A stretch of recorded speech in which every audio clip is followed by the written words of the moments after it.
Segundo Reis 1. Depois da morte de Acabe, Moabe se rebelou contra Israel. Ora, Acasias caiu pela grade do seu quarto alto em Samaria, e adoeceu, e enviou mensageiros, dizendo-lhes: Ide, e perguntai a Baal-zebube, Deus de Ecrom, se sararei desta doença. O anjo do Senhor, porém, disse a Elias, o tisbita: Levanta-te, sobe para te encontrares com os mensageiros do rei de Samaria, e dize-lhes: Porventura não há Deus em Israel, para irdes consultar a Baal-zebube, Deus de Ecrom? Agora, pois, assim diz o Senhor: da cama a que subiste não descerás, mas certamente morrerás.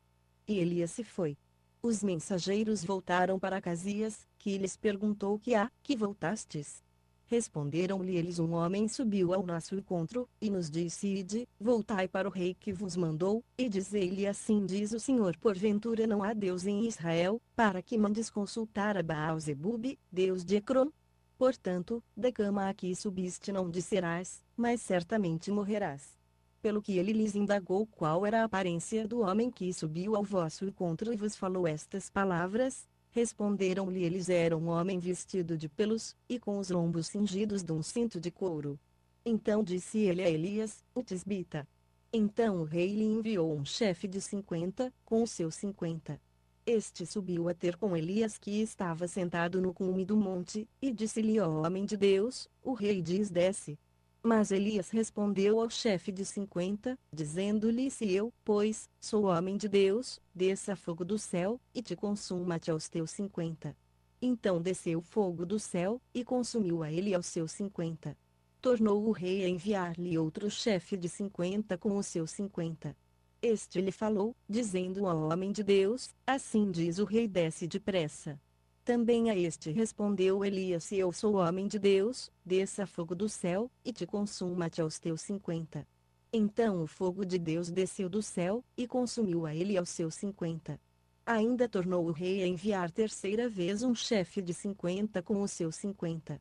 E o terceiro chefe de 50, subindo, veio e pôs-se de joelhos diante de Elias e suplicou-lhe, dizendo ao homem de Deus: Peço-te que seja preciosa aos teus olhos a minha vida, e a vida destes 50 teus servos. Eis que desceu fogo do céu, e consumiu aqueles dois primeiros chefes de 50, com os seus 50, agora, porém, seja preciosa aos teus olhos a minha vida.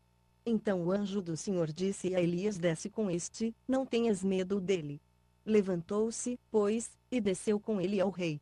E disse-lhe: Assim diz o Senhor: Por que enviaste mensageiros a consultar a Baal-zebube, Deus de Ecrom? Porventura é porque não há Deus em Israel, para consultares a sua palavra? Portanto, desta cama a que subiste não descerás, mas certamente morrerás. Assim, pois, morreu conforme a palavra do Senhor que Elias falara. E Jorão começou a reinar em seu lugar no ano segundo de Jorão, filho de Josafá, rei de Judá, porquanto Acasias não tinha filho. Ora, o restante dos feitos de Acasias, porventura não está escrito no livro das crônicas dos reis de Israel? Segundo Reis 2. Quando o Senhor estava para tomar Elias ao céu num redemoinho, Elias partiu de Gilgal com Eliseu. Disse Elias a Eliseu: Fica-te aqui, porque o Senhor me envia a Betel. Eliseu, porém, disse: Vive o Senhor, e vive a tua alma, que não te deixarei. E assim disseram a Betel.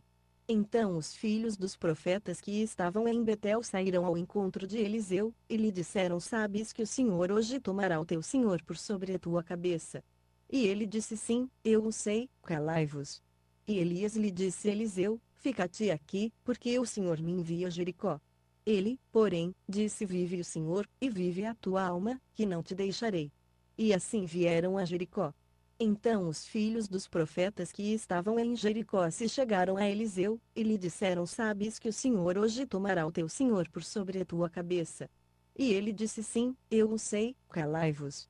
E Elias lhe disse: Fica-te aqui, porque o Senhor me envia ao Jordão. Mas ele disse: Vive o Senhor, e vive a tua alma, que não te deixarei. E assim ambos foram juntos. E foram 50 homens dentre os filhos dos profetas, e pararam defronte deles, de longe, e eles dois pararam junto ao Jordão. Então Elias tomou a sua capa e, dobrando-a, feriu as águas, as quais se dividiram de uma outra banda, e passaram ambos a pé enxuto. Havendo eles passado, Elias disse a Eliseu: pede-me o que queres que eu te faça, antes que seja tomado de ti. E disse Eliseu: peço-te que haja sobre mim dobrada porção de teu espírito. Respondeu Elias: coisa difícil pediste. Todavia, se me vires quando for tomado de ti, assim se te fará, porém, se não, não se fará. E, indo eles caminhando e conversando, eis que um carro de fogo, com cavalos de fogo, os separou um do outro, e Elias subiu ao céu num redemoinho. O que vendo Eliseu, clamou: meu pai, o carro de Israel, e seus cavaleiros. E não o viu mais. Pegou então nas suas vestes e as rasgou em duas partes, tomou a capa de Elias, que dele caíra, voltou e parou à beira do Jordão. Então, pegando da capa de Elias, que dele caíra, feriu as águas e disse: onde está o Senhor, o Deus de Elias? Quando feriu as águas, estas se dividiram de uma outra banda, e Eliseu passou. Vendo, pois, os filhos dos profetas que estavam defronte dele em Jericó, disseram: o espírito de Elias repousa sobre Eliseu. E vindo ao seu encontro, inclinaram-se em terra diante dele. E disseram-lhe: eis que entre os teus servos há 50 homens valentes. Deixa-os ir, pedimos-te, em busca do teu senhor. Pode ser que o espírito do Senhor o tenha arrebatado e lançado na algum monte, ou na algum vale. Ele, porém, disse: não os envieis. Mas insistiram com ele, até que se envergonhou, e disse-lhes: enviai. E enviaram 50 homens, que o buscaram 3 dias, porém não o acharam. Então voltaram para Eliseu, que ficara em Jericó, e ele lhes disse: não vos disse eu que não fosseis. Os homens da cidade disseram a Eliseu: eis que a situação desta cidade é agradável, como vê o meu senhor, porém as águas são péssimas, e a terra é estéril. E ele disse: trazei-me um jarro novo, e ponde nele sal. E lhe o trouxeram. Então saiu ele ao manancial das águas e, deitando sal nele, disse: assim diz o Senhor: sarei estas águas, não mais sairá delas morte nem esterilidade. E aquelas águas ficaram sãs, até o dia de hoje, conforme a palavra que Eliseu disse. Então subiu dali a Betel, e, subindo ele pelo caminho, uns meninos saíram da cidade, e zombavam dele, dizendo: sobe, calvo, sobe, calvo. E, virando-se ele para trás, os viu, e os amaldiçoou em nome do Senhor. Então 2 ursas saíram do bosque, e despedaçaram 42 daqueles meninos. E dali foi para o Monte Carmelo, de onde voltou para Samaria. Segundo